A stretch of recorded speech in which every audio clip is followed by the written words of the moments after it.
వచనములు అందరం కలిసి చదువుకుంటాం. 34, 35 వచనములు అందరం కలిసి చదువుకుంటాం. ఎక్సోడస్ చాప్టర్ 40 వర్డ్స్ 34, 35 అందరం కలిసి చదువుకుంటాం. అప్పుడు మేఘము ప్రత్యక్షపు గుడారమును కమ్మగా యెహోవా తేజస్సు మందిరమును నింపెను. ఆ మేఘము మందిరము మీద నిలుచుట చేత మందిరము యెహోవా తేజస్సుతో నిండెను గనుక మోసే ప్రత్యక్షపు గుడారములోనికి వెళ్ళలేకుండెను. రెండవదిగా సెకండ్ క్రానికల్ 2వ దినవృత్తాంతములు 5వ అధ్యాయము 13, 14 వచనములు. 2వ దినవృత్తాంతముల గ్రంథము 2వ దినవృత్తాంతములు 5వ అధ్యాయము 13, 14 వచనములు అందరం కలిసి చదువుకుంటాం. Second Chronicle chapter 4 words 13 and 14. 13వ వచనంలో మనం లాస్ట్లో యెహోవా దయాళుడైన దగ్గర నుండి అందరం కలిసి చదువుకుంటాం. యెహోవా దయాళుడు, ఆయన కృప నిరంతరముండునని స్తోత్రము చేసిరి.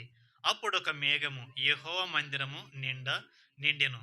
యెహోవా తేజస్సుతో దేవుని మందిరము నిండుకొనగా సేవ చేయుటకు యాజకులు ఆ మేఘమున్న చోట నిలవలేకపోయిరి.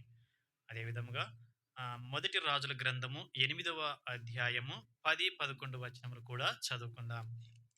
మొదటి రాజుల గ్రంథము 8వ అధ్యాయము 10, 11 వచనములు అందరం కలిసి చదువుకుంటాం.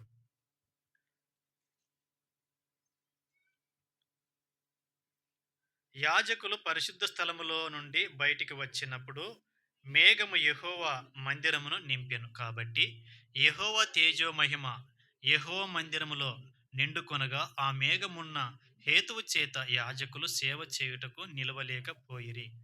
దేవుని సహాయం నిమిత్తమై మనం మోకరించి ప్రార్థన చేసుకుంటాం. కృపయో కనికరం కలిగినటువంటి మా యేసు ప్రభువా, మీకు స్తోత్రాలు చెల్లిస్తూ ఉంటున్నాను. రాజుల రాజా, ప్రభువుల ప్రభు అయినటువంటి నా యేసు ప్రభువా, మీకు స్తోత్రాలు చెల్లిస్తూ ఉంటున్నాను. నా రక్షణకర్తమైనటువంటి నా యేసు ప్రభువా, మీకు స్తోత్రాలు. ఇమ్మానుయేలు దేవా, మీకే స్తుతియో మహిమ ఘనత ప్రభావాలు చెల్లిస్తూ ఉంటున్నాను. ప్రభా, సృష్టికర్తమైనటువంటి దేవుడు, నా దేవుడు అయినందుకే నీకు వందనాలు ప్రభా. ఈ దినమున నా ప్రభా, నీ మందిరానికి చేరి రావడానికి మా ఎడల మీరు చూపుతూ వచ్చిన కృపంతటికే వందనాలు చెల్లిస్తూ ఉంటున్నాను. చదవబడిన లేఖన భాగాలను బట్టి వందనాలు చెల్లిస్తూ ఉంటున్నాను ప్రభా. అయా, నీ కృపలో జ్ఞాపకం చేసుకున్నాము. నీ సింహాసనము నుండి నా ప్రభా నాతో మాతో మీరు మాట్లాడండి ప్రభా. నీ కృపలో జ్ఞాపకం చేసుకోండి. లేఖనములను ఆధారం చేసుకొని ప్రభా మిమ్మల్ని ఆరాధించగలిగినట్లు నీవే కృపను అనుగ్రహించి సహాయం చేయండి. నీ స్వయంగా నన్ను కూడా ప్రభా నీ సిలువ చాటున మరుగుపరచమని వేడుకొనుచూ ఉంటూ ఉన్నాను ప్రభా. వచ్చిన వారందరిని బట్టి మరొకసారి వందనాలు చెల్లిస్తూ ఉంటూ ఉన్నాను ప్రభా. రావాల్సినటువంటి వారిని కూడా ప్రభా నీ కృపలో జ్ఞాపకం చేసుకునండి, త్వరపెట్ట రప్పించండి నాయనా. నిస్ప్రయోగన నన్ను కూడా నీ సిలువ చాటును మరుగుపరిచి నా నోటికి నీవే బూరుగా ఉండి ప్రభా మాట్లాడుతూ రావాల్సిందిగా వేడుకొనొచ్చు.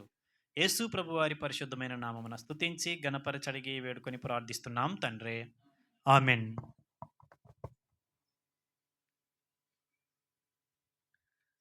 మనము చదవబడినటువంటి లేఖన భాగంలో చూస్తే ఒక అంశము మనకు కనిపిస్తుంది. ఏమిటిది? యెహోవా తేజో మహిమ అనేటువంటిది మనం చూడగలుగుతూ ఉంటున్న 3 భాగాలలో కూడా యెహోవా తేజో మహిమ అనేటువంటిది చాలా ప్రాముఖ్యమైనటువంటిది. కాబట్టి యెహోవా తేజో మహిమ లేదా దేవుని మహిమ అంటే ఏమిటి చెప్పాలి మీరందరూ కూడా. తేజో మహిమ లేదా దేవుని మహిమ అంటే ఏమిటి? మీరు చాలాసార్లు బైబిల్ చదివి ఉంటారు, అనేక సార్లు చదివి ఉంటారు. ఒక్కసారి కాదు, 2 సార్లు కాదు. యెహోవా తేజో మహిమ అంటే ఏమిటి? యెహోవా తేజో మహిమ అనగా మనం లేఖన భాగాల్లో కనుక మనం చూస్తే ఆయన ఎవరు చెప్పండి? మహిమా స్వరూపుడుగా ఉన్నట్టుగా మనం చెప్పవచ్చు లేఖనములను ఆధారం చేసుకొని. కాబట్టి దేవుడు ఎవరు అని కనుక మనం చూస్తే ఆయన మహిమా స్వరూపుడైనటువంటి దేవుడు. 2, యెహోవా మహిమ అనగానే ఏం తెలియజేస్తూ ఉన్నదంటే దేవుని యొక్క స్థితిని లేదా ఉనికిని తెలియచేసేదిగా ఉంది. ఇంకొక రకంగా ఎలా చెప్పవచ్చునంటే, దేవుని యొక్క క్యారెక్టర్ అంటే వ్యక్తిత్వాన్ని చెప్పొచ్చనమాట. కాబట్టి దేవుని యొక్క మహిమ అనేటువంటిది ఏమిటిదంటే, దేవుని యొక్క వ్యక్తిత్వము అని చెప్పవచ్చు. కాబట్టి దేవుని యొక్క మహిమ అనగానే ఒకటి మనకు గుర్తుకు రావాలి. ఇప్పుడు మనం చూస్తూ వచ్చాం 3 చోట్ల కూడా. ఎక్కడున్నది దేవుని యొక్క మహిమ? చెప్పాలా? మీరు చూస్తూ వచ్చారు, చదువుతూ వచ్చారు. ఎక్కడున్నది? దేవుని మందిరములో ఉన్నది అని మనం చదువుతూ వచ్చాం. కాబట్టి ఇంకొక మాట ఏమిటదంటే, దేవుడు ఎక్కడుంటాడు? దేవుని మందిరములో ఉంటాడు. దేవుని మందిరములో ఆయన ఉన్నట్టుగా మనం చూస్తూ ఉంటున్నాం. ఎందుకు? సొలొమోను అంటాడు గదా! మందిరం కట్టించిన తర్వాత, "నీ నామం పెట్టబడినటువంటి ఈ మందిరంలో, నీ తేజో మహిమ నిలుచు స్థలములో మీరుండుము" అని చెప్పేసి. ఇది పట్టజాలదు. అయినప్పటికీ కూడా నీవు నివసించే ప్రదేశము అని చెప్పేసని ఆయన సెలవిస్తూ వస్తాడు. కాబట్టి ఇంకా మన యొక్క పితరులను గనక మనం చూస్తే, ఆయన గుడారములో నివసిస్తూ వచ్చినట్లుగా మనం చూడవచ్చు. ఎవరు? దేవుడైనటువంటి యెహోవా. కాబట్టి ఇంకొక విధానంలో ఏం చెప్పవచ్చునంటే, ఆయన మందిరములో ఆయన ఉండేటువంటి దేవుడుగా మనం చూడవచ్చు. మూడోదిగా గనక మనం చూస్తే, దేవుడు ఎక్కడైతే ఉంటాడో అక్కడేముంటది చెప్పండి? దేవుని యొక్క మహిమ అనేటువంటిది ఉంటది. ఏంటిది? దేవుడు ఎక్కడైతే ఉంటాడో అక్కడ దేవుని యొక్క మహిమ ఉంటది. దేవుడు లేని చోట ఏముండదు చెప్పండి? దేవుని మహిమ అనేటువంటిది ఉండదు. కాబట్టి ఈ విషయాలను మనం చాలా జాగ్రత్తగా మన మనసులో లేదా మన యొక్క హృదయములో నాటుకొని పోయి ఉండాలి. ఎందుకంటే మనము దేని కొరకు వచ్చాం చెప్పండి ఈ దినమున? దేవుని ఆరాధించటానికై మనం చేరి వచ్చి ఉంటున్నాం. ఎందుకు? దేవుడు మన ఎడల చేసినటువంటి కార్యములన్నిటిని తలపోసుకుంటూ ఆయనకి ఏమి ఇవ్వలేక మన యొక్క జిహ్వఫలాలను అర్పించటానికై మనం చేరి వచ్చి ఉంటున్నాం. కాబట్టి ఆ విధంగా మనం చేరి వచ్చినప్పుడు మొట్టమొదటిగా ఆయన ఎలాంటి వాడు అనేటువంటిది మన యొక్క జీవితాలలో మనం గుర్తెరిగినటువంటి వారముగా ఉండాలని దేవుడి యొక్క ఉదయకాల సమయంలో సెలవిస్తూ ఉంటూ ఉన్నాడు. కాబట్టి చూడండి, యెషయా గ్రంథము 6వ అధ్యాయం 3వ వచనంలో ఆయన ఒక మాటను సెలవిస్తూ ఉంటూ ఉన్నాడు. యెషయా గ్రంథము 6వ అధ్యాయం 3వ వచనం చదవండి ఎవరైనా. వారు సైన్యములకు అధిపతియగు యెహోవా పరిశుద్ధుడు, పరిశుద్ధుడు, పరిశుద్ధుడు, సర్వలోకము ఆయన మహిమతో, చాలు ఆయన మహిమతో నిండి ఉన్నదని అని చెప్పేసి ఆయన సెలవిస్తూ ఉంటూ ఉన్నాడు. సర్వలోకం అంతా కూడా దేనితో నిండి ఉన్నదంట? దేవుని యొక్క మహిమతో నిండి ఉన్నట్టుగా మనం చూస్తూ ఉంటున్నాం. కాబట్టి ఈ యొక్క లోకమంతా కూడా ఎవరు సృజించారు? సృష్టికర్త అయినటువంటి దేవుడు సృజించినట్లుగా మనం చూస్తూ ఉంటున్నాం. అందులో ఏమున్నదంట? దేవుని యొక్క మహిమ ఉన్నది అని చెప్పేసి యెషయా ఇక్కడ వ్రాస్తూ ఉంటూ ఉన్నాడు. ఇంకా గనక మనం చూస్తే చూడండి, ప్రకటన గ్రంథము 4వ అధ్యాయము 2వ వచనం. అక్కడ కూడా ఆయన ఆ దేవుని యొక్క మహిమను గూర్చి మాట్లాడుతూ వస్తూ ఉంటూ ఉన్నాడు. ప్రకటన గ్రంథము 4వ అధ్యాయం 2వ వచనం. వెంటనే నేను ఆత్మవశుడనైతిని, అదిగో పరలోకమందు ఒక సింహాసనం వేయబడి ఉండెను, సింహాసనమునందు ఒకడు ఆసీనుడై ఉండెను, ఆసీనుడైన వాడు దృష్టికి సూర్యకాంత పద్మరాగములను పోలినవాడు, మరకతము వలె ప్రకాశించు మేఘ ధనస్సు సింహాసనమును ఆవరించి ఉండెను. సింహాసనము చుట్టూ 24 సింహాసనములుండెను. ఆ సింహాసనముల యందు 24 పెద్దలు వస్త్రములు ధరించుకొని తమ తలల మీద సువర్ణ కిరీటములు పెట్టుకున్న వారై కూర్చుండిరి అని చెప్పేసి మనము ఇక్కడ చూస్తూ ఉంటూ ఉన్నాం. కాబట్టి ఇక్కడ గనక మనం చూస్తే ఆ యొక్క దేవుని యొక్క స్వరూపాన్ని ఇక్కడ ఆయన ఎవరు? యోహాను వర్ణిస్తూ ఉన్నట్టుగా మనం చూడవచ్చు.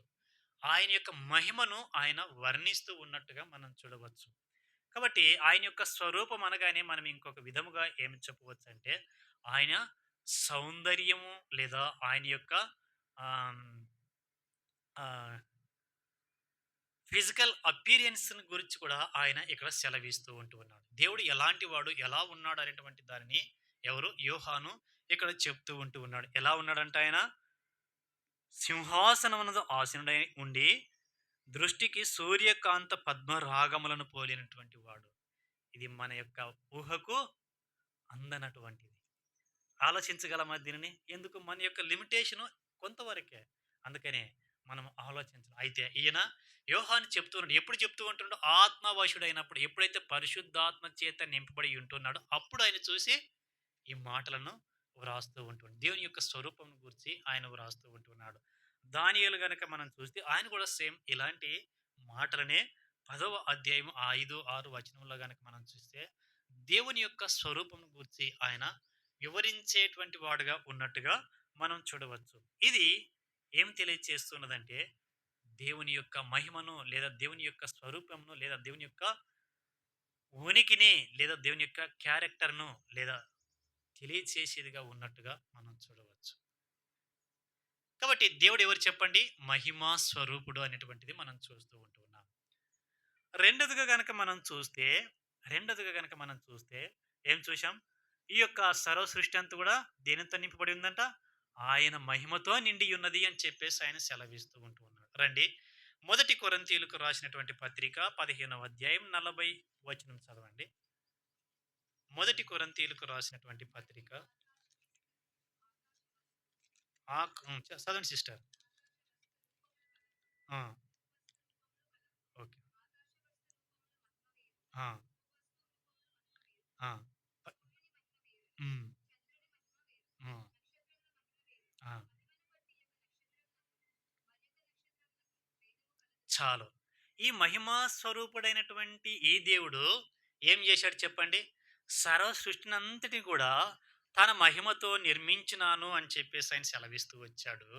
అదే విషయాన్ని అపోస్తలుడైనటువంటి పౌలు ఇక్కడ చెప్తూ చెప్తూ ఉంటూ ఉన్నాడు. ఏమని చెప్తూ ఉంటున్నాడు? ప్రతి దానిని కూడా ఆయనే కలుగచేశాడు. అయితే వాటి యొక్క మహిమ వేరు అని చెప్పేసి ఆయన సెలవిస్తూ ఉంటూ ఉన్నాడు. ఇక్కడ చూస్తే సూర్యుని యొక్క మహిమ వేరు, చంద్రుని యొక్క మహిమ వేరు, మరియు నక్షత్రముల మహిమ వేరు. వాటి యొక్క మహిమ వేరుగా ఉన్నట్టుగా ఇక్కడ అపోస్తలుడైనటువంటి పౌలు సెలవిస్తూ ఉన్నాడు. కాబట్టి ఈ లోకములో మహిమా స్వరూపుడైనటువంటి దేవుడు కలుగజేసిన ప్రతీది కూడా వాటికి కొంత మహిమను ఇచ్చినటువంటి వాడిగా మనం చూడవచ్చు. ఏంటిది? మహిమను ఇచ్చినటువంటి వాడిగా మనం చెప్పవచ్చు. అది నేను చెప్పేటువంటి మాటలు కాదు. అపోస్తలుడైనటువంటి పౌలు కొరింథీయులకు రాస్తూ ఆయన చెప్తూ ఉంటున్నాడు. కాబట్టి ప్రతి దాని యొక్క మహిమ ఏంటిది? వేరు. కాబట్టి దేవుడు కూడా మహిమా స్వరూపుడే.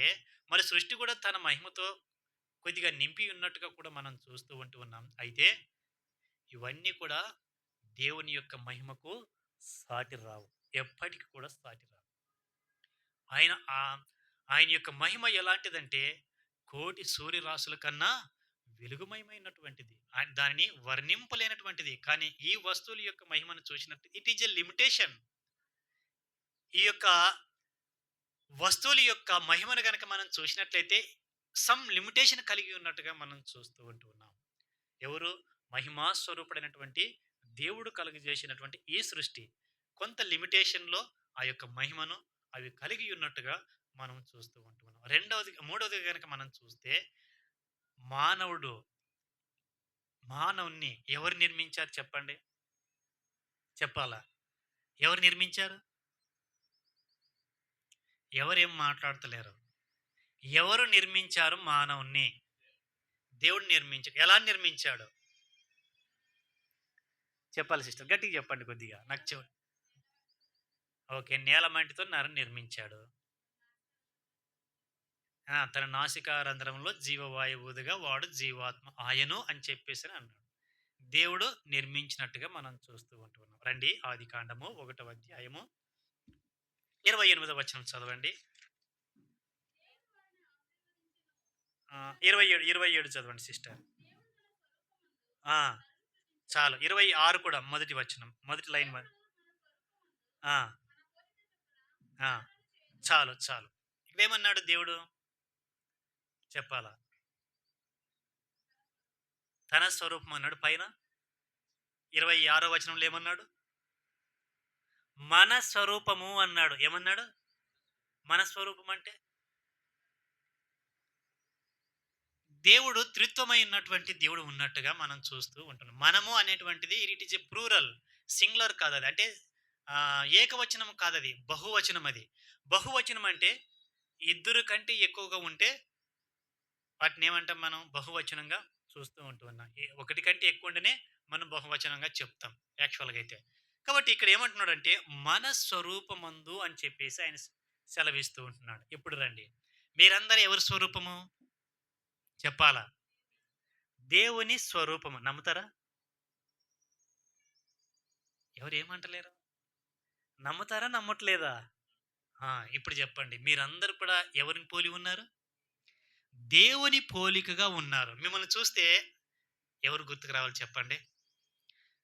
దేవుని యొక్క స్వరూపం అనేటువంటిది గుర్తుకు రావాలి. ఎందుకు? మనం దేవుని యొక్క ఇమేజ్‌లో లేక దేవుని యొక్క స్వారూప్యములో ఆయన మనల్ని నిర్మించినటువంటి వాడిగా ఉంటున్నాం. ఒక బెస్ట్ ఎగ్జాంపుల్. ఇద్దరు తల్లిదండ్రులు ఉన్నారనుకోండి. వారి పిల్లలు ఎలా ఉంటారు చెప్పండి? ఎలా ఉంటారు? ఎవరికి లేరా పిల్లలు ఇక్కడున్న వాళ్ళకి? ఆ! ఎవరు తల్లిదండ్రుల పోలిక బిడ్డలు గూడా అదే పోలిక ఉంటారు. వీడు అచ్చం వీళ్ళ తాతలాగే ఉన్నారు అంటారు కొందరు. కొందరేమంటారు? వీడు అచ్చం వాళ్ళ అమ్మలాగానే ఉన్నాడు అని జెప్పి. ఎందులో దేన్ని బట్టి అంటారు? పోలికను బట్టి మనము వారి యొక్క రూపురేఖలను మనం వర్ణించేటువంటి వారిగా ఉంటూ ఉంటున్నాం. కాబట్టి ఇక్కడ కూడా దేవుడు ఏం చెప్తూ ఉన్నాడంటే, మన పోలిక చొప్పున ఏంటిది? మన పోలిక చొప్పున నరులను చేయుదుమా అని చెప్పేసి ఆయన సెలవిస్తూ ఉంటూ ఉన్నాడు. కాబట్టి మనుషులు ఎవరు అని గనక మనం చూస్తే ఎవరంట? తన పోలిక. కాబట్టి తన పోలిక చొప్పున నరులను చేసినప్పుడు భూమి మీద ఉన్నటువంటి ప్రతి దానికి కూడా ఆయన మహిమనిచ్చాడు. చూసాం కదా మనం ఇంతకు ముందే సర్వ సృష్టి అంతా కూడా దేనితో నింపబడిందంట? ఆయన మహిమతో నింపబడి ఉన్నట్టుగా మనం చూస్తూ ఉంటూ ఉన్నాం. కీర్తనల గ్రంథంలో కూడా మనం గనక చూసినట్లయితే అక్కడ కూడా ఆయన వ్రాస్తూ ఉంటూ ఉన్నాడు. 19వ అధ్యాయం 1వ వచనంలో ఏం చెప్తాడంటే, ఈ యొక్క ఆకాశము అన్నీ కూడా ఆయన యొక్క మహిమతో నిండి ఉన్నవి అని చెప్పేసి ఆయన సెలవిస్తూ ఉంటున్నాడు. కాబట్టి ఈ మానవుని కూడా ఆయన ఏం చేస్తూ వచ్చాడు చెప్పండి? తన మహిమను తనకు ఇచ్చినటువంటి వాడిగా మనం చూడవచ్చు. ఎవరికి? మానవునికి కూడా దేవుడు ఏం చేశాడు చెప్పండి? తన మహిమను ఇచ్చినటువంటి వాడిగా మనం చెప్పవచ్చు. కాబట్టి దేవుడు మానవుని కలుగు చేసినప్పుడు ఎవరిని? మానవుని కలుగజేసి తన స్వరూపంలో కలుగజేస్తూ వచ్చాడు. ఇది గుర్తుపెట్టుకోవాలి. తన స్వరూపంలో కలుగజేసినాడు. రెండవది తన మహిమను ఎవరికిచ్చాడు? మానవునికిచ్చాడు. మూడవది దేవునికి మరణముందా? చెప్పాలా? లేదు. మొట్టమొదటి మనుషుడైనటువంటి ఆదాముకి పాపం చేయకముందే మరణముందా? ఉన్నదా? లేదు. నాలుగవది ఆయనకు ఆకలి, దప్పుకులు ఏమైనా ఉన్నాయా? చెప్పాలి మీరందరూ. ఆదికాండం అందరూ చదివినటువంటి వాళ్ళు. ఎవరైనా చదవలేనట్టున్నారా? ఎంతమంది చదవలేదు చెప్పండి ఆదికాండం? మొదటి అధ్యాయం చదవనటువంటి వాళ్ళు అందరూ చదివారు. ఓకేనా?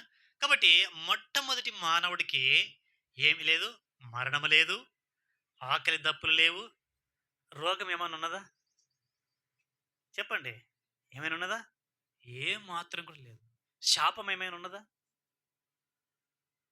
ఉన్నదా? లేదు. పాపం ఏమైనా ఉన్నదా? అలాంటివి ఏవి కూడా లేదు. మరణము లేదు. ఆ! శాపము లేదు. ఇంకా ఆకలి దప్పులు లేవు. ఇంకా ఆయనకు మరణము కూడా లేనటువంటి వాడిగా మనం చూడవచ్చు. కాబట్టి ఇలాంటి మనిషిని ఎవరు నిర్మిస్తూ వచ్చారు? దేవుడైనటువంటి యెహోవా ఆయన నిర్మిస్తూ వచ్చినట్లుగా మనం చూడవచ్చు. కాబట్టి తన పోలిక చొప్పున ఎవరిని చేశాడు? నరులను చేసినట్టుగా మనకు కనిపిస్తూ ఉంటుంది. అందుకనే యెషయా గ్రంథంలో గనక మనం చూస్తే, నా పేరు పెట్టబడినటువంటి నా జనులను నా మహిమ నిమిత్తము రప్పించుము అని చెప్పేసి ఆయన యెషయా గ్రంథంలో సెలవిస్తూ ఉంటూ ఉన్నాడు. ఎందుకోసమంట? తన మహిమ నిమిత్తమై ఎవరు ఏర్పరచుకున్నారు? దేవుడు మనిషిని ఏర్పరచుకున్నట్టుగా మనం చూస్తూ ఉంటున్నాం. ఆయన నిత్యము మహిమ పొందేటువంటి దేవుడు అని చెప్పేసి మనం చూడవచ్చు. ఇంకొక చోట సువార్తలు ఏమంటాడంటే, సో, మేబీ వేరొక చోట అనుకుంటా. నా మహిమను నేను ఎవరికీ ఇచ్చువాడను కాను అని చెప్పేసి ఆయన సెలవిస్తూ వస్తాడు లేఖనంలో. కాబట్టి ఆయన మహిమని ఎవరికి ఇచ్చువాడను కానంటే అర్థం ఏమిటి? ఆయన మాత్రమే మహిమకు అర్హుడు అని చెప్పేసి అన్నట్టుగా మనం చూడవచ్చు. కాబట్టి ఇలాంటి దేవుడు ఏం చేస్తూ వచ్చాడంటే మానవుణ్ణి నిర్మిస్తూ వచ్చినట్లుగా మనం చూడవచ్చు. రెండవది ఆహ్, రెండవ పోర్షన్‌లో గనక మనం చూస్తే దేవుడు ఎలాంటి వాడు చెప్పండి? సర్వాధికారము కలిగినటువంటి వాడు. ఆయన్ని ఎవరైనా నిర్మించారా దేవుణ్ణి? చెప్పండి. ఎవరైనా నిర్మించారా? సరే. ఈ సెల్ ఫోన్ ఎవరు నిర్మించారు? చెప్పాలా? ఈ సెల్ ఫోన్ నిర్మించినటువంటి వాళ్ళు ఎవరు? Samsung company. దీని మ్యానుఫ్యాక్చర్ అంతా ఎవరు? సామ్‌సంగ్. కాబట్టి ఒక్కొక్క సెల్ ఫోన్‌కి దాని యొక్క మ్యానుఫ్యాక్చరింగ్ ఎవరనేది చెప్పేసి దానిపైన ఉంటూ ఉంటుంది. అవునా? ఇది ఏదైనా ఒక వస్తువు ఇంకొకరి చేత నిర్మింపబడాల్సిందే. అయితే దేవుడు ఎవరి చేత నిర్మింపబడేటువంటి వాడు కాడాయన. అందుకే ఆయన సార్వభౌమ అధికారం కలిగినటువంటి దేవుడాయన. ఈ లోకంలో, ఈ ప్రపంచంలో ఎవరైనా ఈ అధికారం కలిగినటువంటి వారు ఉన్నారా అంటే అది ఒక్కరే. ఆయనే యేసు ప్రభుల వారు. సార్వభౌమ అధికారం కలిగినటువంటి దేవుడు ఎవరున్నారంటే ఒక యేసు ప్రభువుల వారు మాత్రమే. అంటే దేవుడు మాత్రమే సార్వభౌమ అధికారం కలిగినటువంటి దేవుడు. కనుకనే తన యొక్క అధికారం చేత ఎవరు నిర్మిస్తూ వచ్చాడంటే మానవుని నిర్మిస్తూ వచ్చినట్టుగా మనం చూడవచ్చు. నిర్మించిన తర్వాత ఏం చేశాడు మానవుని చెప్పండి? ఈ యొక్క ఏదెను వనమును ఎవరి కోసం నిర్మించాడు? మొట్టమొదటిగా మనిషి కొరకే ఆయన నిర్మిస్తూ వచ్చినట్లుగా మనం చూడవచ్చు. ఏదైనా ఒక పని చేశాడనుకోండి మానవుడు, కంప్లీట్ చేయగలడా? లోపం లేకుండా ఒక పని చేశాడనుకోండి. సపోజ్ ఒక పొలంలో పని చేయాలనుకోండి. కంప్లీట్‌గా అట్ ఏ టైమ్‌లో రైతు కంప్లీట్ చేయగలడా? ఏమాత్రం కూడా లోపం లేకుండా. నెవర్. రెండవది, ఒక ఉద్యోగస్తుడు ఉన్నాడనుకోండి. ఒక కంపెనీ ఓనర్ కింద తను చేస్తూ ఉన్నప్పుడు, నువ్వు ఈరోజు ఈ పని కంప్లీట్ చేసావని చెప్పేసి ఏనాడైనా ఒప్పుకుంటాడా? ఏ రోజు కూడా ఒప్పుకోడు. ఇంకా ఏదో ఒకటి మనలో వెలితి చూపిస్తూనే ఉంటాడు. అంటే ఏం చూపిస్తుంది దాంట్లోన? మన యొక్క వర్క్ ఇన్‌కంప్లీట్ అని చెప్పేసి చూపిస్తుంది. కాబట్టి మనుషుడు ఏ పని చేసినా కూడా మనిషి యొక్క పనిలో ఏముంటది చెప్పండి?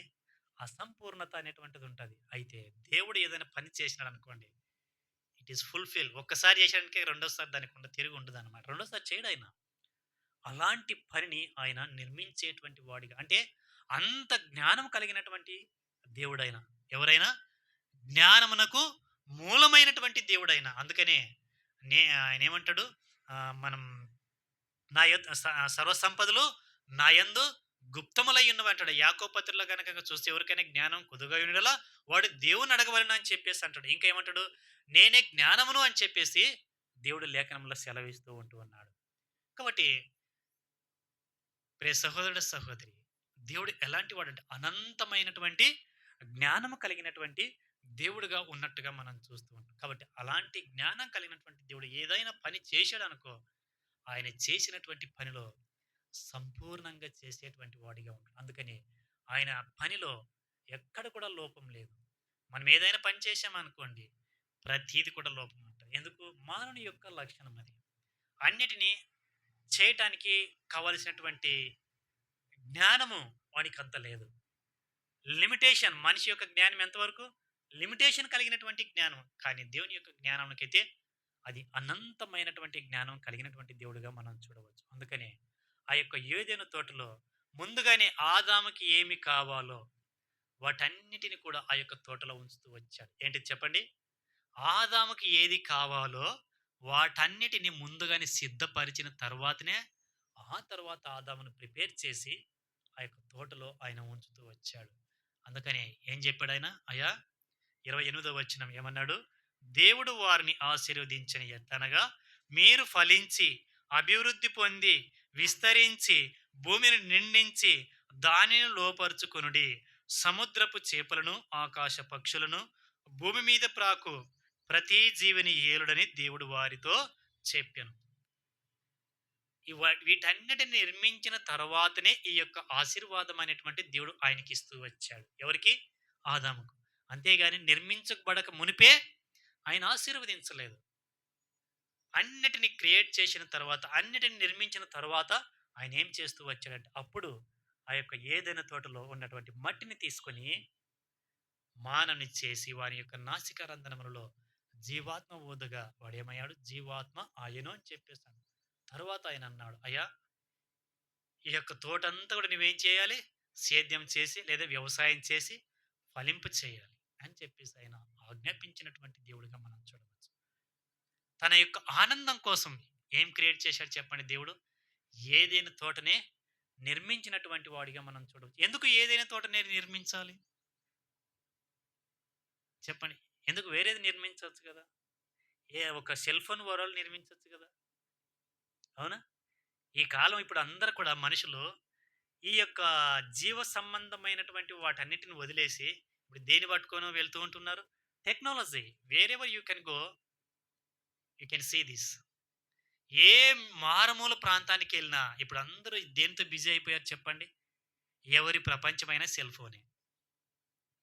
ఎవరి ప్రపంచమైన సెల్ ఫోన్ వచ్చే పిల్లవాడు మొదలుకొని ముసలివాడి వరకు వారి ప్రపంచం ఏంటిది? Cell phone. మరి ఒకవేళ సెల్ ఫోనే అవసరమై ఉండేటటువంటి దేవుడు ఎందుకు సెల్ ఫోన్ చేయలేదు మనిషికి? ఎందుకు ఏదైనా తోటనిచ్చాడు? మనం ఆలోచించాలి ఈ విషయాలు. దేవుడు ఒకవేళ సెల్ ఫోనే క్షేమమై ఉండుంటే ఏమిచ్చి ఏమి ఇచ్చి ఉండేటువంటి వాడు? ఆదాముకు సెల్ ఫోనే ఇచ్చి ఉండేటువంటి వాడు. అయితే సెల్ ఫోన్ క్షేమకరం కాదు కాబట్టి ఏం చేయలేదు దేవుడు చెప్పండి?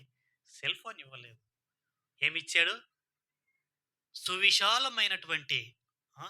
రమ్యమైనటువంటి, ఆనందకరమైనటువంటి ఆ యొక్క ఏదైనా తోటనిస్తూ వచ్చాడు. ఎడారిలో వెళుతూ ఉన్నామనుకోండి. 10 గంటలు అప్పుడు నడిచిపోతూ ఉన్నాం విలేజ్‌కి.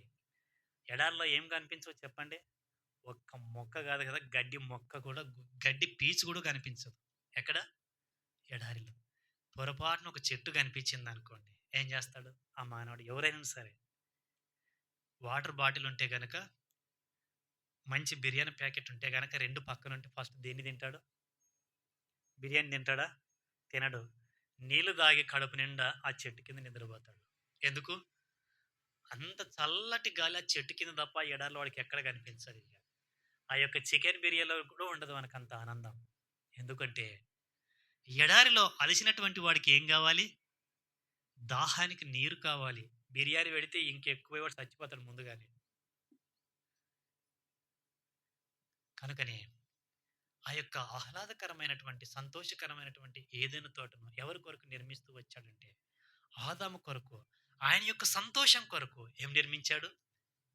ఏదెను వనమునే, ఏదెను యొక్క తోటనే ఒక రకంగా చెప్పాలంటే అది పరలోకమే భూమి మీద. అలాంటి దానిని ఎవరికిచ్చాడు? ఆదాముకి ఇచ్చినటువంటి వాడిగా మనం చూడవచ్చు. ఈ రోజుల్లో కూడా మనం చూడవచ్చు. డబ్బు కలిగినటువంటి వాళ్ళందరూ కూడా ఏం చేస్తారు చెప్పండి?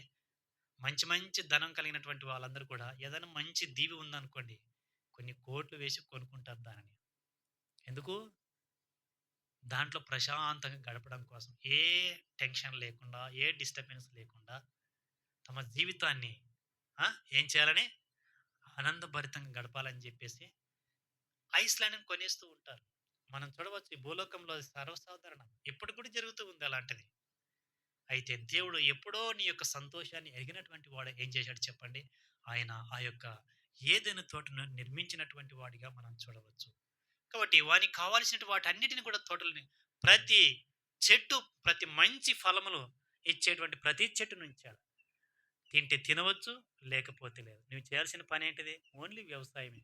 నీ చేతనైనంత దగ్గర వ్యవసాయం చేసి తిని పడుకుంటే సరిపోద్ది. అవునా? చూడండి 3వ అధ్యాయం, ఆదికాండం 3వ అధ్యాయం 8వ వచనం ఫస్ట్ లైన్. ఆ! ఆ! చాలు. చాలు. ఎవరు సంచరిస్తున్నారంట? మిట్ట మధ్యాహ్నమా? చల్ల పూటనంట. ఏంటిది? చల్ల పూటన ఇద్దరు తోటలో సంచరిస్తూ ఉంటున్నారు. సంచరిస్తూ ఉంటే ఏం పాట గుర్తుకొచ్చింది చూడండి. 23వ వచనం 2:23. దేవుడైన అమ్మా 2:23. అప్పుడు ఆదాము ఇట్లనెను, నా ఎముకలలో ఒక ఎముక, నా మాంసములో మాంసము. చాలు. మొట్టమొదటిసారిగా ఆదాము పాడినటువంటి పద్యం ఇది. అవ్వను చూడగానే మొట్టమొదటిసారిగా గుర్తొచ్చినటువంటి ఏంటిది చెప్పండి? సంతోషం ఉన్నప్పుడు ఏమొస్తది చెప్పండి హృదయంలో నుంచి? ఆనంద గీతాలు అవే పొంగి పొర్లుకుంటూ వస్తాయి. ఏ మానవునికైనా. దుఃఖంలో ఉన్నప్పుడు ఏ మనిషి కూడా పాటలు పాడడు. సంతోషం హృదయం నుండి ఉందనుకోండి, పాట వద్దన్నా కూడా అదొస్తది. ఎందుకు? హ్యాపీనెస్‌కున్నటువంటి ఆహ్, గొప్పతనం. దాన్ని వ్యక్తపరిచే విధానం ఏంటిదంటే, పాట రూపంలో వ్యక్తపరుస్తూ ఉంటున్నాం. అందుకనే ఇక్కడ చూసినట్టయితే ఆదాము మరి తను చేసినటువంటి విధానమును చూసి, ఆయన ఆ యొక్క యోధన తోటలో ఏం చేస్తుందంటే, పాట పాడుతూ ఉన్నట్టుగా మనం చూడవచ్చు. ఎంత ఆనందకరమైనటువంటి జీవితమును ఆయన జీవిస్తూ ఎన్ని సంవత్సరాలు జీవించారో గూడాను అది రాయబడలేదు. ఎన్ని సంవత్సరాలు వారు పాపం చేయకముందు ఎంత సంతోషంగా ఉన్నారనేటువంటిది మనకు రాయబడలేదు. కానీ మేబీ కొన్ని వందల సంవత్సరాలు మేబీ వాళ్ళు ఉండి ఉండొచ్చు. ఎందుకు? ఆ శరీరమునకు మరణం లేదప్పుడు. పాపం చేయకముందు ఆ శరీరానికి మరణముందా? వ్యాధి ఉన్నదా? బాధ ఉన్నదా? దుఃఖం ఉన్నదా? ఏది లేదు. సుఖ సంతోషకరమైనటువంటి జీవితం. ప్రతి సాయంకాలం పూట చల్లపొటన ఇంకా ఎవరు మాట్లాడుతున్నారు చెప్పండి? దేవుడైన యెహోవా వారితో చదవండి. 8వ వచనం. ఆ! ఆ! చాలు. ఎవరు మాట్లాడుతూ ఉంటూ ఉన్నారు? దేవుడైన యెహోవా అంటే ప్రతి ఈవెనింగ్ వచ్చి ఆయన మాట్లాడుతూ ఉన్నాడా? అంతే కదా! ప్రతి దినం ఆయన మాట్లాడుతూ ఉంటేనే అక్కడ రాస్తాడు. ఒకవేళ ఒకరోజు రాసి ఇంకొక రోజు మాట్లాడలేదనుకోండి, పరిశుద్ధాత్మ దేవుడు దాన్ని కూడా మెన్షన్ చేస్తాడు. కానీ అలా జరగలేదు. ప్రతి దినము ఆదాము, అవ్వలు ఎక్కడ ఫెలోషిప్‌లో ఉన్నారు? దేవునితో సహవాసంలో ఉన్నటువంటి వారిగా మనం చూడవచ్చు. ఎందుకు? ఒక తండ్రి పిల్లలతో ఏం చేస్తాడండి చెప్పాలా? చిన్న పిల్లవాడు పుట్టానికి ఏం చేస్తారు? ఆడుకుంటూ ఉంటారు. వారి యొక్క ఆనందం తల్లిదండ్రుల యొక్క ఆనందం అంతా ఎక్కడ వెతుక్కుంటారు చెప్పండి? పిల్లలలో వెతుక్కుంటారు. అది తల్లికి తెలుసు బాగా. వాడిని చూడగానే ఆమె కష్టమంతా మర్చిపోతది. వాడి కోసం ప్రాణమైన తెగిస్తది. ఎందుకు?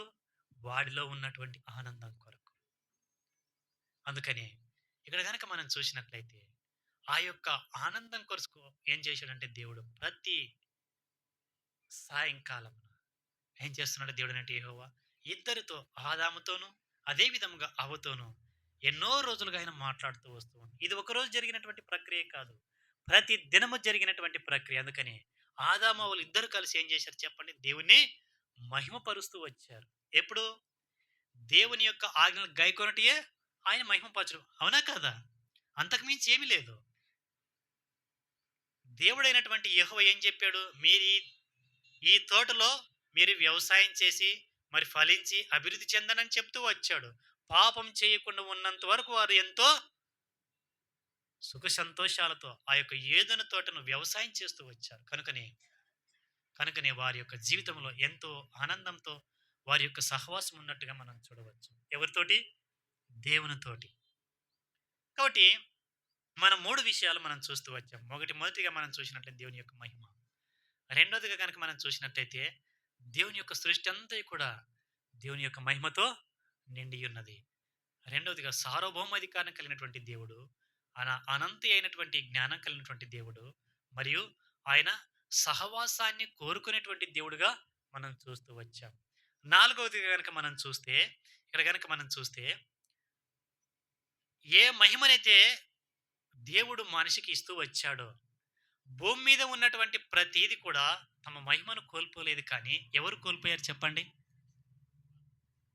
చెప్పాలా?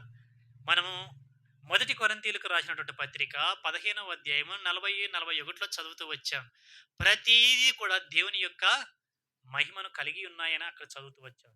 చెట్ల యొక్క మహిమ వేరు, చంద్రుని యొక్క మహిమ వేరు, మరియు సూర్యుని యొక్క మహిమ వేరు, నక్షత్రాల యొక్క మహిమ ప్రతి దాని యొక్క మహిమ వేరు అని చెప్పేసి మనం చూస్తూ ఉంటూ ఉన్నాం. అయితే ఈ యొక్క మహిమను అవి కోల్పోలేదు కానీ ఎవరు కోల్పోయారు? మానవుడు మాత్రమే దేవుని యొక్క మహిమను కోల్పోయినట్టుగా మనం చూస్తూ ఉంటున్నాం.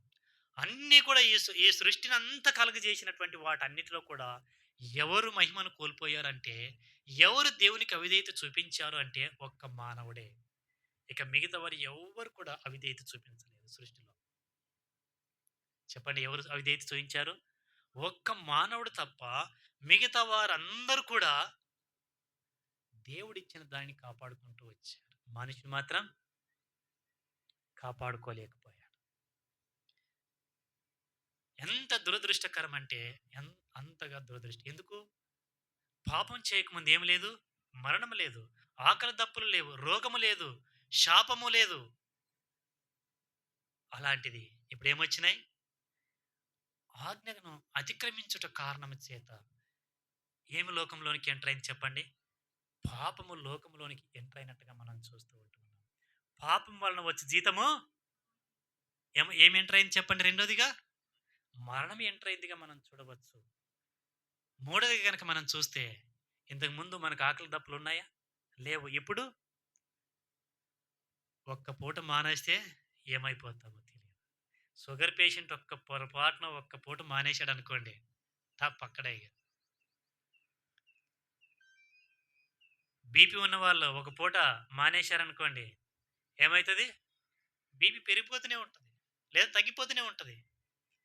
ఈ విధంగా మనం చూడవచ్చు. నాలుగోది కనుక మనం చూస్తే శాపం. ఏమి శాపం ఇది? పాపం వలన వచ్చినటువంటి శాపం. ఏంటిది? పాపం వలన వచ్చినటువంటి శాపాన్ని మనం చేకూర్చుకున్నటువంటి వారిగా మనం చూస్తూ ఉంటున్నాం. ఎంతగా పతనమైపోతూ వచ్చాడంటే, దేవుడు అన్నిటికంటే సృష్టిలో అన్నిటికంటే ఎవరిని ఎక్కువగా హెచ్చించాడు చెప్పండి? మానవుని అధికంగా హెచ్చించాడు. ఈ ఎంత ఎత్తుకైతే దేవుడు హెచ్చించాడో అంతే పాతాళానికి ఎవరు పడిపోయారు? మానవుడు పడిపోతూ వచ్చాడు. ఎంతగా పడిపోయాడంటే, తన పడిపోయినటువంటి స్థితిలో నుండి లేవలేనటువంటి పరిస్థితిలోనికి పడిపోయినట్టుగా మనం చూడవచ్చు. అందుకని తను చేసినటువంటి ఆ యొక్క పాపము వాని ఎంతగా కృంగదీస్తూ వచ్చిందంటే, తన జీవితంలో పైకి లేవలేనటువంటి వానిగా చేస్తూ వచ్చింది. ఆ యొక్క ఓటమి లేదా ఆ యొక్క పాపము అనేటువంటిది తన జీవితంలో ప్రవేశించి తన జీవితాన్ని నాశనం చేసినట్లుగా మనం చూడవచ్చు. అందుకని మనం గనక చూస్తే చూడండి, 4వ అధ్యాయము, ఆదికాండము 4వ అధ్యాయము 16వ వచనం. అప్పుడు కయీను యెహోవా సన్నిధిలో నుండి బయలుదేరి వెళ్ళి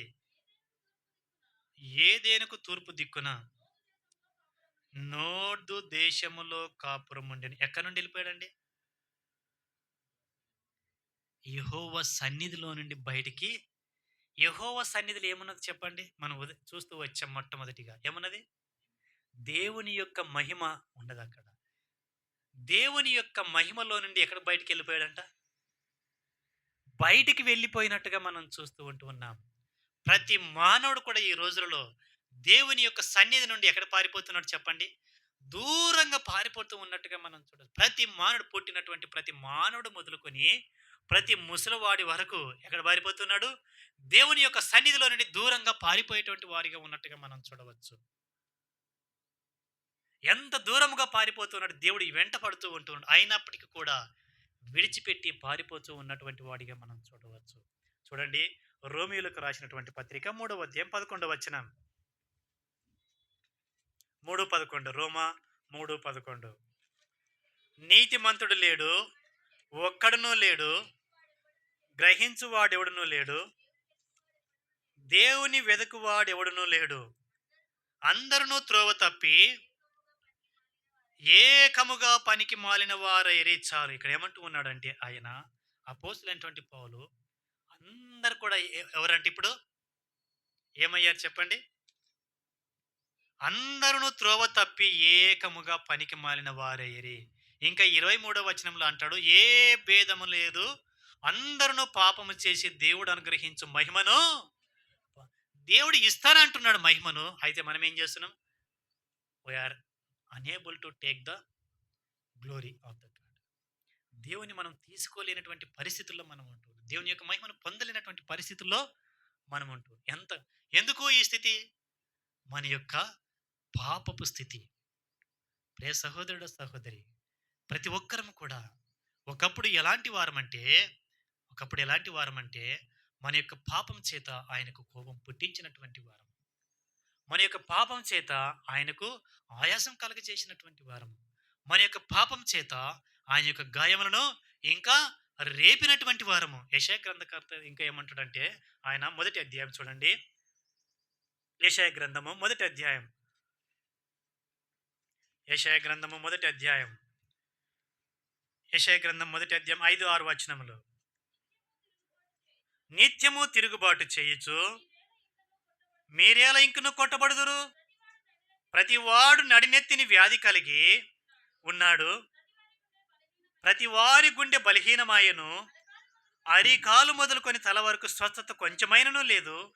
ఎక్కడ చూచినను గాయములు, దెబ్బలు, పచ్చి పుండ్లు, అవి పిండబడలేదు, కట్టబడలేదు, తైలముతో మెత్తన చేయబడలేదు అని చెప్పేసి ఆయన ఇక్కడ సెలవిస్తూ ఉన్నాడు. ఇంకా మనం ఇదంతా కూడా మనం ఇక్కడ కనుక చదివితే ఎలాంటి వారం అంటే, మన యొక్క పాపములను బట్టి ఆయన ఎలా చూస్తున్నాడంటే, ఆయన సహించలేనటువంటి వాడిగా ఉన్నట్టుగా మనం చూడవచ్చు. కాబట్టి ప్రియ సహోదరుడు, సహోదరి, మనం ఎంతగా ఆయన్ను బాధ పెడుతూ వచ్చామంటే అంతగా బాధ పెడుతూ వచ్చినటువంటి వారు. ఇలాంటి పతనమైపోయినటువంటి ఈ మానవుణ్ణి ఏం చేశాడు చెప్పండి? ఆయన ప్రేమించినటువంటి వాడిగా మనం చూస్తూ ఉంటున్నాం. మనం ప్రేమించలేదు, మనం ఇంకను పాపలమై ఉండగా ఆయన ఏం చేశాడు చెప్పండి? ఆయన మనల్ని ప్రేమిస్తూ వచ్చినట్లుగా మనం చూస్తూ ఉంటున్నాం. కనుకని ఆయన ఎలాంటి ప్రేమతో ప్రేమిస్తూ ఉన్నాడంటే, అగాప ప్రేమతో ఆయన ప్రేమిస్తూ ఉన్నాడు. కనుకనే ఆయన ప్రేమించి మహిమా స్వరూపుడైనటువంటి ఆ దేవుడు ఏం చేస్తూ వచ్చాడంటే, ఈ లోకములో ఆయన నీ యొక్క పాపమును బట్టి, నా యొక్క పాపమును బట్టి పాప శరీర ఆకారములో ఈ యొక్క లోకానికి తెంచినటువంటి వాడిగా మనం చూడవచ్చు. ఏ శరీరాకారములో? పాప శరీర ఆకారములో ఈ యొక్క భూలోకానికి ఆయన వచ్చినటువంటి దేవుడిగా మనం చూడవచ్చు. కనుకనే ఎందుకు? నీ పాపమును నా పాపమును ఆయన తీసివేయుట కొరకై ఆయన పాప శరీర ఆకారములో ఈ లోకానికి వస్తూ వచ్చాడు. ఆయన ఈ లోకానికి రావడం మాత్రమే కాదు సుమా, నీ కొరకు నా కొరకు ఆయన ఏం చేస్తూ వచ్చంటే 33.5 సంవత్సరములు ఆయన నీతిగాను న్యాయంగాను జీవిస్తూ వచ్చాడు. తన జీవితం అంతటిలో కూడా దేవుడు ఎలా ఉంటాడు, దేవుని యొక్క క్రియలు ఎలా ఉంటాయి అనేటువంటి దాన్ని ఆయన చేసి చూపిస్తూ వచ్చాడు. దేవుని నమ్ముకున్నటువంటి వారు ఎలా ఉంటారో తన జీవితాన్ని ఒక సాక్షిగా శరీర రూపకంగా ఆయన చూపిస్తూ వచ్చాడు. అనంతుడైనటువంటి ఆ దేవుడు ఎలాంటి శరీరం కలిగి ఉన్నాడు చెప్పండి? ఇప్పుడు నీ పాపమును బట్టి, నా పాపమును బట్టి ఆయన మానవుని యొక్క పాప శరీర ఆకారంతో ఈ లోకానికి వచ్చినట్టుగా మనం చూడవచ్చు. పాప శరీర ఆకారం, అంతేగాని పాప శరీరం కలిగి ఆయన రాలేదు. జాగ్రత్తగా గుర్తుపెట్టుకోవాలి. మనమైతే జన్మతః పాపం కలిగినటువంటి వారు. ఎందుకు? మన పితరులైనటువంటి ఆదాం పాపం చేశాడు కాబట్టి అదే జీను ఇప్పటి వరకు కొనసాగుతుంది. ఆదాము యొక్క జీన్లో ఎన్ని ఉన్నాయి చెప్పండి? క్రోమోజోములు 23 జతలు ఉంటూ ఉన్నాయి. ఎన్ని? 23. ఆదాము నుండి ఇప్పటి వరకు కూడా ఎన్ని? 23 జతలే. అందుకని ఆ యొక్క జీన్లో ఉన్నటువంటి ఆ యొక్క పాపము, ఆదాము నుండి ఉన్నటువంటి ఆ యొక్క పాపము, ఆ యొక్క శాపము ఈనాడు వరకు కూడా మనలో కూడా అది ఏమన్నా చెప్పండి? మనము జన్మతః పాపం కలిగినటువంటి వారమే.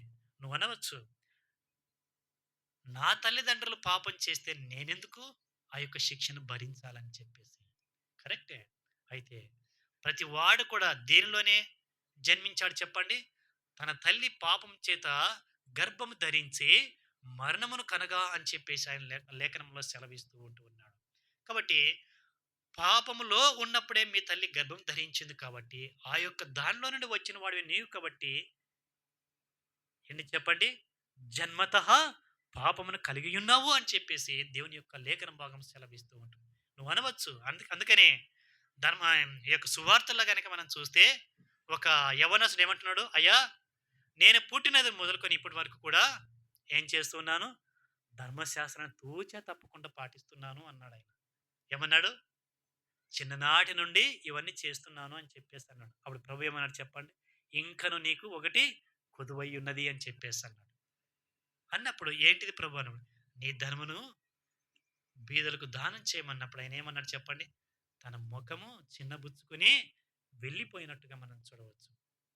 ప్రియ సహోదరుడ సహోదరి, మానవుని యొక్క పాపం ఎలాంటిదంటే వారిని నరకానికి తీసుకువెళ్ళేదిగా మనం చూడవచ్చు. ఎందుకు? పాపం వలన వచ్చే జీతం ఏంటో చెప్పండి? మరణము. మరణము తీసివేయబడాలి అంటే రక్తము చిందించబడాలి. రక్తము చిందించబడకుండా ఏమి కలగదు? పాప క్షమాపణ జరగదు అని చెప్పేసి మనకు రోమీలకు రాసినటువంటి పత్రిక 9వ అధ్యాయం 22వ వచనంలో మనం చూడవచ్చు.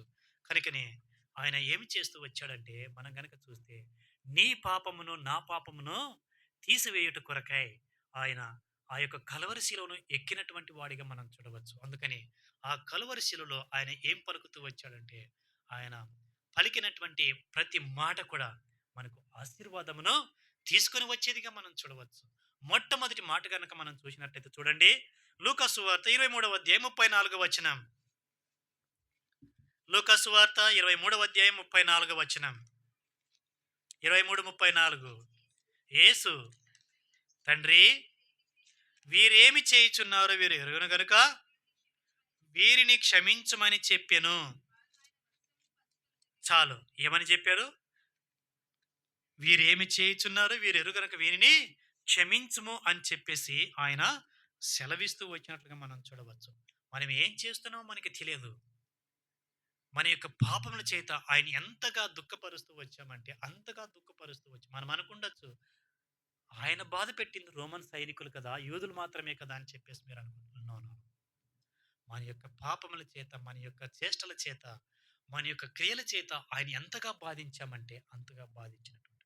అందుకని ఆయన ఇక్కడ ఏమంటూ ఉన్నాడంటే 34 వచనం, తండ్రి వీరు ఏమి చేయుచున్నారు వీరిని క్షమించుము అని చెప్పేసి తండ్రిని ఆ యొక్క శిలువలో ఆయన వేడుకున్నట్టుగా మనం చూస్తూ ఉంటాం. ఆయన వేడుకున్నాడు కాబట్టి నీకు నాకు ఇప్పుడు ఏమొచ్చింది చెప్పండి? క్షమాపణ అనేటువంటిది నీకు నాకు దొరికినదిగా మనం చూడవచ్చు. చూడండి, మొదటి యోహాను రాసినటువంటి పత్రిక 1వ అధ్యాయం 9వ వచనం. మొదటి యోహాను మొదటి అధ్యాయం 9వ వచనం. మన పాపములను మనం ఒప్పుకొన్న ఎడల ఆయన నమ్మదగిన వాడు నీతిమంతుడు గనుక ఆయన మన పాపములను క్షమించి సమస్త దుర్నీతి నుండి మనలను పవిత్రులుగా చేయునని చెప్పేసి అంటున్నాడు. 7వ వచనంలో ఆఖరిలో కనుక మనం చూస్తే ఆయన కుమారుడైన యేసు రక్తం ప్రతి పాపము నుండి మనలను పవిత్రులుగా చేయును అని చెప్పేసి ఆయన సెలవిస్తూ ఉంటున్నాడు. కాబట్టి ఆయన ఎప్పుడైతే తండ్రిని వేడుకుంటూ వచ్చాడో మనకేం దొరికింది చెప్పండి? యేసు ప్రభు యుద్ధ మనకు క్షమాపణ దొరికి ఉన్నట్టుగా మనం చూస్తాం. ఆ క్షమాపణ లేదనుకోండి, ఎవరు కూడా ఆ యొక్క మహిమను పొందలేరు అనేటువంటి సత్యాన్ని ఆయన తెలియజేస్తూ ఉంటున్నాడు.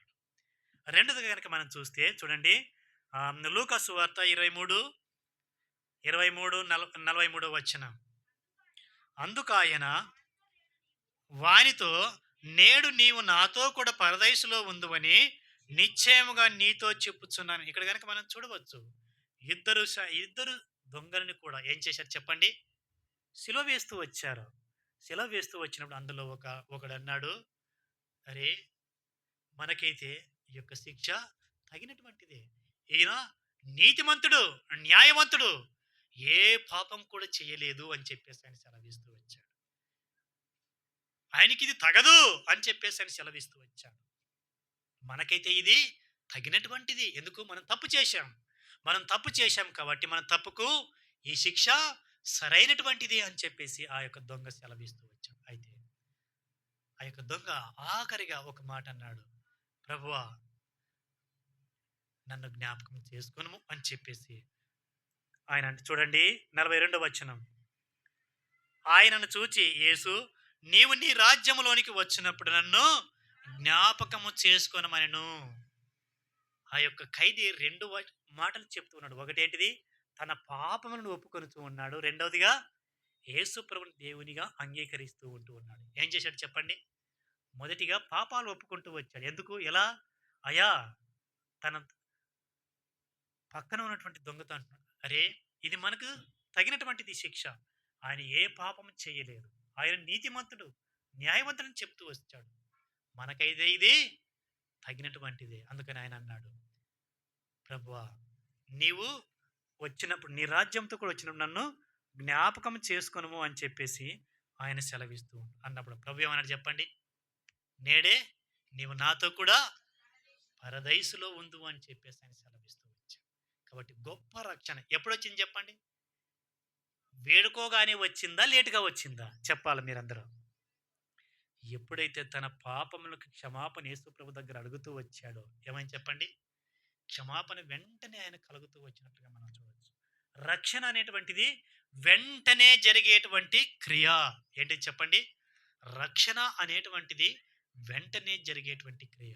అందుకని రెండవ ఆశీర్వాదం చెలువులో పలికినటువంటి మాట ఆయన ఏంటిది? రక్షణ. మనకి ఇచ్చినటువంటిది ఏంటిది? రక్షణ. మూడవది కనుక మనం చూస్తే యోహాను రాసినటువంటి సువార్త 19:26 త్వరగా చూద్దాం. 19:26 చదవండి సిస్టర్. యేసు తన తండ్రిని, తల్లియు, తన ప్రేమించిన శిష్యుడును దగ్గర నిలిచియుండుట చూచి, అమ్మా, ఇదిగో నీ కుమారుడని అతని తల్లితో చెప్పాను. ఇక్కడ కనుక మనం చూస్తే ప్రభు అంటూ ఉన్నాడు, ఎవరు తాను ప్రేమించిన శిష్యుడు అంటే యోహానుతో అంటూ ఉన్నాడు, అమ్మా, ఇదిగో నీ కుమారుడు అని చెప్పేసి ఆయన సెలవిస్తూ ఉంటూ ఉన్నాడు. ఇక్కడ కనుక మనం చూస్తే నీ కుమారుడు అనగానే మనకి ఏం చూపిస్తుంది? ఆ సంబంధము ఒక ఫ్యామిలీ రిలేషన్షిప్ అనేటువంటిది అక్కడ మనకు చూపించేదిగా ఉన్నది. యేసు ప్రభులు వారు గనక ఆయన చనిపోకుండా ఉండి ఉండుంటే ఈరోజు సంఘము అనేటువంటి ఆయన యొక్క శిరస్సు కిందకి నీవు నేను వచ్చి ఉండేటువంటి వారం కాదు. ఆ యొక్క ఫెలోషిప్లోనికి నీవు నేను వచ్చి ఉండేటువంటి వారం కాదు. సంఘం ఎవరు చెప్పండి? ఆయన యొక్క శిరస్సు అని చెప్పేసి ఆయన సెలవిస్తూ ఉంటూ ఉన్నాడు. ప్రియ సహోదరుడు, సహోదరి, ఆ యొక్క సంఘము ఎవరంటే ఆయన స్వరక్తమిచ్చి కొన్నటువంటి సంఘము అని చెప్పేసి ఆయన ఇంకొక లేఖన భాగంలో ఆయన సెలవిస్తూ ఉంటూ ఉన్నాడు. కనుకనే మన అందరం కూడా ఎక్కడ ఉండాలి? సహవాసములో ఉండుట నిమిత్తమై ఆయన ఎక్కడికి చేర్చాడు చెప్పండి? మనల్ని కూడా ఒక సంఘములోనికి చేర్చినటువంటి వాడిగా మనం చూడవచ్చు. నాలుగవది కనుక మనం చూస్తే చూడండి, మత్తయి సువార్త 27:46 ఇంచుమించు 3 గంటలప్పుడు యేసు ఏలి ఏలి లామా సబాక్తని అని బిగ్గరగా కేక వేసెను. ఆ మాటకు నా దేవా నా దేవా నన్నెందుకు చెయ్యి విడిచితివని అర్థం. ఇక్కడ కనుక మనం చూస్తే మనం చూస్తూ వచ్చాం. దేవుడు ఎవరు చెప్పండి? పాపమును చూడలేనటువంటి కన్నులు కలిగినటువంటి దేవుడైన మన పాపములన్నీ కూడా యేసు ప్రభులు వారి మీద పడినప్పుడు ఆయన కన్నులు ఏమన్నాయి చెప్పండి? ఆయన కన్నులు ఆ యొక్క పాపమును చూడలేక ఆ యొక్క కుమారుని ఏం చేసినాయి? ఆ యొక్క చెయ్యి వదిలివేసినట్టుగా మనం చూడవచ్చు. ఎవరి కొరకు? నీ కొరకు, నా కొరకు ఆయన ఆ యొక్క కుమారుని వదిలివేసి ఉన్నట్టుగా మనం చూస్తూ ఉంటున్నాం. అందుకని ఆయన ఏమంటున్నాడంటే, ఏమన్నాడు చెప్పండి? ఏలి ఏలి లామా సబాక్తని అని చెప్పేసి, నా తండ్రి నా తండ్రి నా చెయ్యి ఎందుకు విడిచిపెట్టితివి అని చెప్పేసి ఆయన కోసం నేనేం చేశాను? ఏమైనా తప్పు చేశాడు ఆయన యేసు ప్రభు? లేదే. మరి ఎందుకు విడవాలి తండ్రి చెయ్యి? నీ పాపము నా పాపము ఆయన మీద పడుట కారణం చేత నీ చెయ్యి వదిలివేయబడింది. కాబట్టి మన చెయ్యి తిరిగి ఆయనతో కలపవేయబడాలి అంటే తండ్రితో ఆయనకున్నటువంటి సంబంధాన్ని ఏం చేసుకున్నాడు చెప్పండి? ఆయన తెంచుకున్నటువంటి వాడిగా మనం చూడవచ్చు. తన ఏకైక కుమారుని ఆయనకు నలగగొట్టుటకు ఇష్టమాయను అని చెప్పేసి మనం లేఖన భాగంలో మనం చూస్తూ ఉంటూ ఉన్నాం. కాబట్టి మనకేం తెలియజేస్తూ ఉన్నదంటే, ఆ యొక్క రిలేషన్షిప్లోనికి నిన్ను నన్ను తీర్చుట కొరకై ఏం చేశాడు? నీ కొరకు ఆయన తండ్రి చేత ఆయన తన చేయిని విడిచిపెట్టినటువంటి వాడిగా మనం చూడవచ్చు. కాబట్టి ఇంత గొప్ప ప్రేమను మనము నిర్లక్ష్యం చేసిన ఎడల ఎలాగ తప్పించుకుందాము అని చెప్పేసి అని అంటూ ఉన్నాడు. కనుకనే ఆయన ఏం చేస్తూ వచ్చాడంటే, ఆ యొక్క కలువరి శిలువలో తన ప్రాణమును అర్పించి నీ కొరకు నా కొరకు చిందించబడిన రక్తాన్ని ఆయన చిందిస్తూ వచ్చాడు, నీ పక్షాన నా పక్షాన. ఎందుకు? కోడెల రక్తము కానీ జంతువుల యొక్క రక్తం ఏం చేయలేదు చెప్పండి? పాపమును తీసివేయలేదు అని చెప్పేసి దేవుని యొక్క లేఖన భాగం సెలవిస్తూ ఉంటుంది. కనుకనే పరిశుద్ధుడైనటువంటి దేవుడు మనం గనక చూస్తే మనం గనక చూస్తే చూడండి, ఆహ్, కొరింథీయులకు రాసినటువంటి మొదటి పత్రిక మొదటి మొదటి అధ్యాయం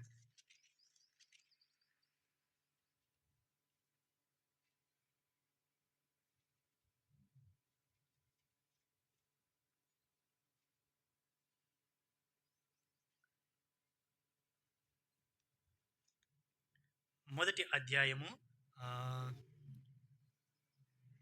27, 28 వచనాలు. ఏ శరీరియు దేవుని ఎదుట అతిశయించుకుంటున్నట్లు జ్ఞానులను సిగ్గుపరచుటకు లోకములో నుండి చాలు. ఎవరిని ఏర్పరచుకున్నాడంట ఆయన? లోకములో నుండి వెర్రి వారిని ఏర్పరచుకున్నాడంట. రెండవది చదవండి సిస్టర్. ఆ వెర్రి వారిని దేవుడు ఏర్పరచుకొని ఉన్నాడు. బలవంతులైన వారిని సిగ్గుపరచుటకు లోకములో బలహీనులైన వారిని దేవుడు ఏర్పరచుకున్నాడు. ఎన్నికైన వారిని వ్యర్థము చేయుటకు లోకములో నీచులైన వారిని, తృణీకరింపబడిన వారిని, ఎన్నిక లేని వారిని దేవుడు ఏర్పరచుకొని ఉన్నాడు అని చెప్పేసి ఇక్కడ ఆయన సెలవిస్తూ ఉంటున్నాడు. చూశారా? నీ కొరకు నా కొరకు ఆయన ఏం చేస్తూ వచ్చాడంటే, ఆయన ఏం చేస్తూ వచ్చాడు? లోకములో ఎన్నిక లేనటువంటి మనల్ని ఆయన ఏం చేశాడు చెప్పండి? ఎన్నికలోనికి తీసుకొని వచ్చినట్టుగా మనం చూస్తూ ఉంటున్నాం. మనకి ఏ మాత్రం కూడా నిరీక్షణ అనేటువంటిది లేనప్పుడు ఏం చేశాడు ఆయన? నిరీక్షణకు ఆధారముగా ఉంటూ యేసు ప్రభుల వారు నీ కొరకు నా కొరకు ఆ యొక్క కల్వరి శిలువలో బలియాగంగా అర్పించడం చూస్తూ వచ్చాం. ఆయన చనిపోయి తిరిగి మూడవ దినం లేచుట కారణం చేత ఈ దినమున నీవు నేను ఏం చేస్తున్నాను చెప్పండి? తిరిగి ఏ మహిమనైతే కోల్పోయామో ఆ మహిమను యేసు ప్రభు ద్వారా నీకు నాకు ఆయన అనుగ్రహించినటువంటి వాడిగా మనం చూడవచ్చు. ఏదైతే మనము ఆదాములో కోల్పోతూ వచ్చామో తిరిగి కడపటి ఆదామైనటువంటి యేసు ప్రభు ద్వారా మనం అన్నిటిని కూడా పొందుకున్నటువంటి వారిగా మనం చూస్తూ ఉంటున్నాం. ఏమేం కోల్పోయినామని చెప్పుకున్నాం చెప్పండి? మొదటిగా మహిమను కోల్పోయాము. 2 జీవాన్ని కోల్పోతూ వచ్చాం. ఇంతకుముందు మనకు నిత్య జీవం ఉండేటువంటిది ఇప్పుడు ఏమొచ్చింది? మరణం వచ్చినట్టుగా మనం చూస్తూ ఉంటున్నాం. అయితే యేసు ప్రభు ద్వారా మనకి ఇప్పుడు ఏముంది చెప్పండి? నిత్య జీవం. యేసు ప్రభు నందు నీవు ఉన్న యెడల నువ్వెవరు చెప్పండి? నిత్య జీవం పొందినటువంటి వాడివి అని చెప్పేసి అని లేఖనంలో సెలవిస్తూ ఉంటున్నాడు. మూడోది గనుక మనం చూస్తే మూడోది గనుక మనం చూస్తే మనము శాపము నుండి మరణము నుండి విడిపించబడినటువంటి వారం అని చెప్పేసి లేఖనంలో ఆయన సెలవిస్తూ ఉంటూ ఉన్నాడు. నాలుగోదిగా కనుక మనం చూస్తే ఇప్పుడు ఏం లేవు చెప్పండి? ఆకలి దప్పులు ఇక లేవు అని చెప్పేసి ఆయన లేఖనములో సెలవిస్తూ ఉంటూ ఉన్నాడు. చూడండి, ప్రకటన గ్రంథము 21వ అధ్యాయం. ప్రకటన గ్రంథము 21వ అధ్యాయం. అక్కడ పరలోకం యొక్క నమూనాను చెప్పుకుంటూ అపోస్తలుడైనటువంటి యోహాను ఒక మాట ఆయన సెలవిస్తూ ఉంటూ ఉన్నాడు. 4వ వచనం చదవండి. ఆయన వారి కన్నుల ప్రతి బాష్ప బిందువును తుడిచివేశను, మరణము ఇక ఉండదు, దుఃఖమైనను ఏడుపైనను వేదన అయినను ఇక ఉండదు, మొదటి సంగతులు గతించిపోయారని సింహాసనములో నుండి వచ్చిన గొప్ప స్వరము చెప్పుట వెంటనే ఏమి లేదంటే ఇప్పుడు చెప్పండి? మరణము లేదు, దుఃఖము లేదు, ఏడుపు లేదు, వేదన లేదు. ఇవన్నీ కూడా మనం ఇంతకుముందు కలిగి ఉన్నామా? లేదు. ఎప్పుడైతే పాపం చేస్తూ వచ్చామో, పాపం చేయుట కారణం చేత మనం అన్నిటిని కూడా కోల్పోయినటువంటి వారిగా మనం చూస్తూ ఉంటూ ఉన్నాం. ఆ కోల్పోయిన దాన్నంతటిని కూడా తిరిగి యేసు ప్రభు ద్వారా మనం అంతటిని కూడా తిరిగి ఆయన అనుగ్రహించినటువంటి వాడిగా మనం చూస్తూ ఉంటూ ఉన్నాం. కాబట్టి ప్రియ సహోదరుడు, సహోదరి, నువ్వు రక్షణ పొందగలిగి ఉన్నావంటే ఈ ఆశీర్వాదాలన్నిటికీ కూడా నువ్వు కారకురాలు. ఒకవేళ ఇంకా నువ్వు రక్షణ పొందలేదేమో ఒకసారి నీ హృదయాన్ని పరీక్షించుకో. ఒకవేళ నువ్వు రక్షణ పొందగలిగి ఉంటే గనక ఆయన మనకు చేసినటువంటి కార్యములన్నిటిని తలపోసుకుంటూ మనం ఈ ఉదయకాల సమయంలో ఆయన ఆరాధించ బద్దులమై ఉంటున్నాం. చూడండి, యోహాను సువార్త 4వ అధ్యాయం ఈ యొక్క వాక్య భాగమును మనం చదువుకొని ఆరాధనలోనికి ప్రవేశిద్దాం. 23వ వచనం, 23, 24. 4వ అధ్యాయం 4వ అధ్యాయము 23, 24 వచనములు. యోహాను సువార్త 4, 23, 24 వచనములు. అయితే యథార్థముగా ఆరాధించువారు ఆత్మతోనూ సత్యముతోనూ తండ్రిని ఆరాధించు కాలం వచ్చుచున్నది, అది ఎప్పుడునూ వచ్చేయున్నది. తన్ను ఆరాధించువారు అట్టివారే కావాలనని తండ్రి కోరుచున్నాడు. దేవుడు ఆత్మ గనుక ఆయన ఆరాధించువారు ఆత్మతోనూ సత్యముతోనూ ఆరాధింపవలను. చాలు. ఎలాంటి వారు కావాలంట దేవుణ్ణి ఆరాధించడానికి? ఆత్మతోనూ సత్యముతోనూ ఆరాధించేటువంటి కావాలని ఇప్పుడు తండ్రి కోరుచున్నాడు అని చెప్పేసి ఆయన సెలవిస్తూ ఉంటున్నాడు. అది ఇప్పుడును వచ్చే ఉన్నది అని చెప్పేసి సమరయ శ్రీతో ఆయన చెప్తూ ఉంటాడు. ఎందుకు? ఆల్రెడీ యేసుప్రభులు వారు జన్మించారు కాబట్టి. యేసుప్రభులు వారు జన్మించినారంటే ఆ యొక్క పాపమునకు శిక్ష ఇంకా విధిస్తూ ఉన్నాడు అనేటువంటి దాన్ని ఆయన తెలియజేస్తూ ఉంటున్నాడు. కాబట్టి ప్రియ సహోదరుడు సహోదరి, ఇప్పుడైతే మనం మన కొరకు ఆయన 2000 సంవత్సరముల క్రితమే ఆయన ఈ లోకంలో జన్మించి నీ కొరకు నా కొరకు విధించబడినటువంటి ఆ శిక్షను ఆయన భరించి ఆ యొక్క కలవరి శిలువలో బలియాగమై చనిపోయి తిరిగి లేస్తూ వచ్చాడు. కనుకనే ఇప్పుడు ఎవరైతే ఆయన దేవుడిగా అంగీకరిస్తారో లేదా ఆయనను రక్షకుడుగా అంగీకరించి ఉంటూ ఉన్నారో వారిలోనికి ఎవరు వస్తారు చెప్పండి? పరిశుద్ధాత్మ దేవుడు వారిలోనికి వచ్చేటువంటి వాడిగా ఉంటూ ఉన్నాడు. ఎప్పుడైతే నువ్వు దేవుణ్ణి ఎదుట నీ యొక్క పాపములు కనుక నీవు ఒప్పుకొని ఉంటున్నావో అప్పుడే నీవు రక్షణ పొంది ఉన్నటువంటి వాడిగా మనం చెప్పవచ్చు. తర్వాత పరిశుద్ధాత్మ దేవుడు నీలో ఆనాటి నుండి నివసించేటువంటి వాడిగా ఉన్నట్టుగా మనం చూడవచ్చు. కాబట్టి ఇక్కడ అంటూ ఉన్నాడు, ఆయన ఏమంటున్నాడంటే దేవుడు ఆత్మ కనుక ఆయన ఆరాధించువారు ఆత్మతోనూ మరియు సత్యం అంటే ఏంటిది? అయా సత్యం అంటే కూడా యేసుప్రభుల వారే. యేసుప్రభుని కలిగి ఉండి ఏం చేయాలి? ఇప్పుడు మనము ఆరాధించబద్దులమై ఉన్నామని చెప్పేసి ఆయన సెలవిస్తూ ఉంటూ ఉన్నాడు. ప్రియ సహోదరుడ సహోదరి, మనం ఒకప్పుడు ఎలాంటి వారము, మన యొక్క స్థితి ఎలాంటిది, మనం దేనికి వారసులం, దాన్నంతటి జ్ఞాపకం చేసుకుంటే గనక ఈరోజు మనం ఇక్కడ కూర్చునటానికి కూడా మనము అర్హత యోగ్యత లేనటువంటి వారం. అయితే యేసు ప్రభు ఏదైతే మహిమను ఆ యొక్క మానవుడు కోల్పోతూ వచ్చాడో ఆ మహిమ స్వరూపియగు ఆ యొక్క దేవుడు ఏం చేస్తూ వచ్చాడంటే నిన్ను నన్ను కూడా ఆ మహిమ కలిగినటువంటి మందిరములోనికి నిన్ను నన్ను చేర్చినటువంటి వాడిగా ఉంటూ ఉంటున్నాడు. ఆయన తేజో మహిమ నిలిచినటువంటి మందిరములోనికి నిన్ను నన్ను చేర్చినటువంటి వాడిగా మనం చూస్తూ ఉంటాం. ఇప్పుడు మనం ఏం చేయాలి చెప్పండి? ఇన్ని గొప్ప మేలులు చేసినట్టు ఆ దేవుని మనం ఏం చేయాలి చెప్పండి? ఆత్మతోనూ సత్యంతోనూ ఆయన ఎన్ని ఇచ్చినా దీనికి సరిపోతాయా చెప్పండి? ఎన్ని ఇచ్చినా కూడా దీనికి సాటి రావని చెప్పేసి ఆయన సెలవిస్తూ ఉంటున్నాడు. కాబట్టి ఈ ఉదయకాల సమయంలో మన జీవితంలో, నీ జీవితంలో, నా జీవితంలో చేసిన మేలన్నిటిని బట్టి ఆయన ఆరాధిద్దాం. రండి, మనం ఒక పాట పాడుకుంటూ ఉంటుండగా తర్వాత ఒక సహోదరుడు ఒక సహోదరి వాక్య వెలుగులో మనం దేవుని ఆరాధిద్దాం. మనం లేచి నిలబడినట్లయితే ఒక వచనం మాత్రం మనం పాడుకొని ఆరాధనలోనికి